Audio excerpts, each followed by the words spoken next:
நடுவர் அவர்களே, இந்த அலைபேசி பூமிக்கு வந்தது இந்த சமுதாயத்தில் புகழ் பெற்றது தான் பெற்றது. அன்னிலேருந்து நம்ம குழந்தைங்களுக்குள்ளே இருக்க அன்பு, அரவணைப்பு, பாசம், மனிதநேயம் எல்லாம் மறைஞ்சிருச்சு. அத்தனை லைக் போடுறாங்களேம்மா ஒரு ஃபோட்டோ போட்டாலே, அன்பு இல்லையா இது? அந்த அன்பு வேற, இந்த அன்பு வேற.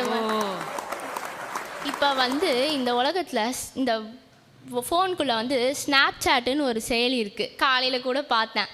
நம்ம முகம் ஏற்கனவே அழகாக தான் இருக்குது, அதை மேலும் அழகு விட்டுறன்ற பேரில் குரங்கு மாதிரியும் நாய் மாதிரியும் ஃபோட்டோ எடுக்கிறதா அழகு. அதில் நான் பார்த்தேங்க, வாயை திறந்தா போல போலன்னு என்னமோ கொட்டுது. இதெல்லாம் எப்படி அழகு சேர்க்குதுன்னு அவங்க சொல்கிறாங்கன்னு எனக்கு தெரியல. நடுவர் அவர்களே, கூகுள் பேன்றாங்க. இதில் 2 செகண்டில் பே பண்ணிடலான்றாங்க. ஒரு கடைக்கு போகிறோம், காசு எடுத்துகிட்டு போல, கூகுள் பே ஃபோனில் கையில் இருக்குது. அங்கே இந்த கடையில் நெட்டு கிடைக்கல, பே பண்ண முடியலன்னா அங்கேயேவா உட்காந்துட்டு இருக்க முடியும் காசு வர வரைக்கும்? ஆமாம், வாஸ்தவம் தானே. நெட்டு கிடைக்கிட்ட என்ன பண்ணுறது, நொட்டுன்னு போயிடுவோமே.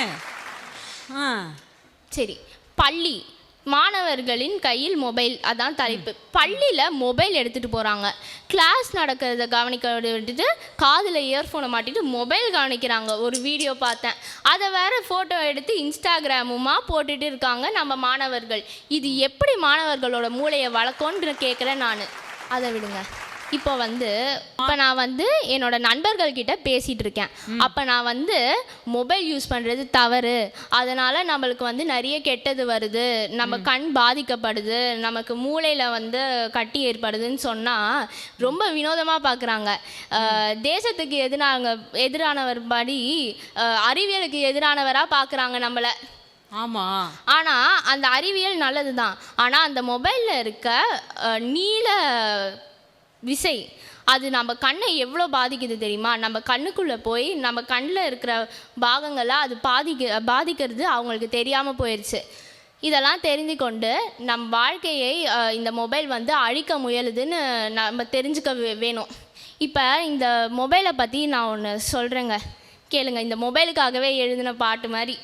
கைபேசி படிப்பு பாதியில் போனது, பணம் பறி போனது, நேரம் வீணாய் போனது, மானம் கெட்டு போனது, மானம் காற்றில் போனது, இவை அனைத்தும் உன்னை கையில் வைத்ததால் தான் என்று கூறி என் உரையை முடித்துக்கொள்கிறேன். நன்றி, வணக்கங்கள்.